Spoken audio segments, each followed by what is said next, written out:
Grade 8, Quiz 11. Directions. Read the passage below and answer the questions that follow. My Watch, an instructive little tale by Mark Twain. Paragraph 1. My beautiful new watch had run 18 months without losing or gaining, without breaking any part of its machinery or stopping.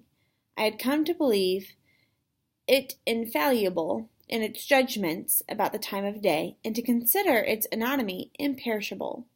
But at last, one night, I let it run down.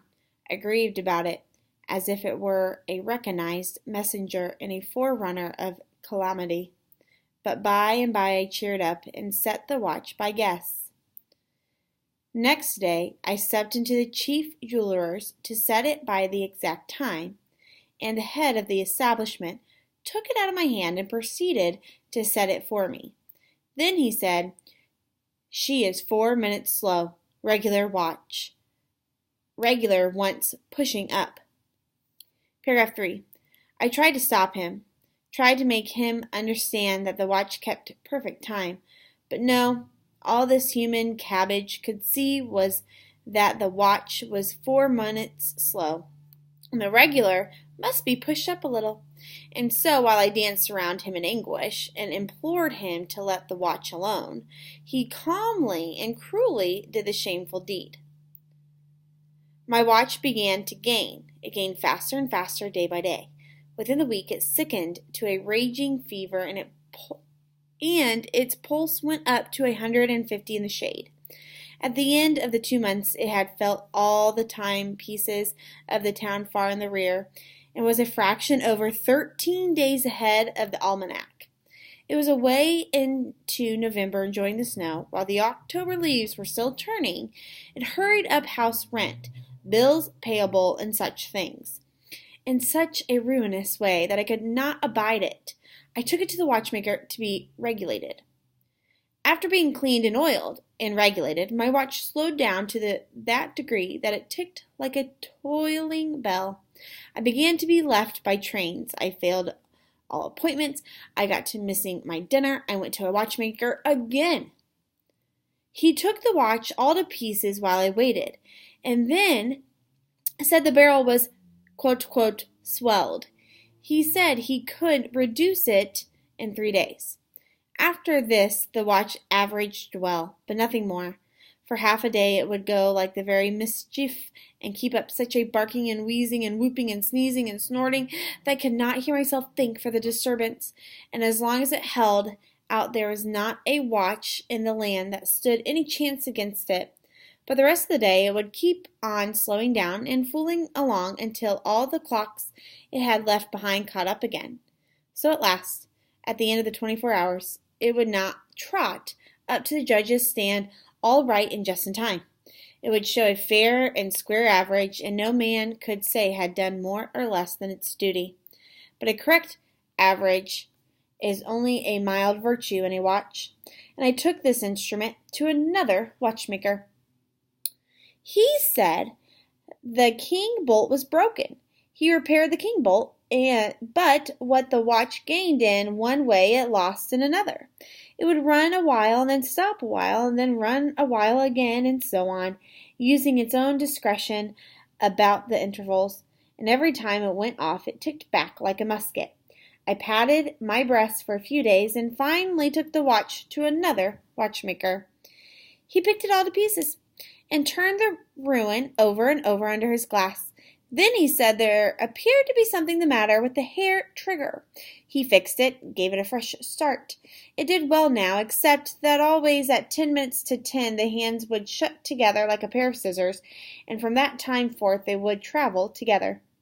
The oldest man in the world could not make a head or tail of the time of day by such a watch, and so I went again to have the thing repaired. This person said the crystal had got bent, and that the mainspring was not straight. He also remarked that part of the works needed half soiling. He made these things all right, and then my timepiece performed unexceptionably, save that now and then, after working along quietly in nearly 8 hours, everything inside would let go all of a sudden and begin to buzz like a bee.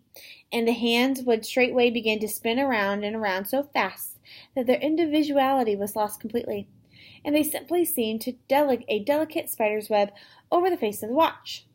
She would reel off the next 24 hours in 6 or 7 minutes and then stop with a bang. I went with a heavy heart to one more watchmaker and looked on while he took her to pieces.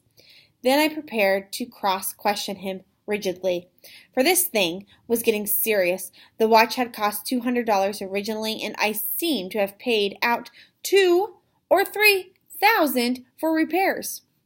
While I waited and looked on, I presently recognized in this watchmaker an old acquaintance, a steamboat engineer of the other days, and not a good engineer either. He examined all parts carefully, just as the other watchmakers had done, and then delivered his verdict with the same confidence of manner.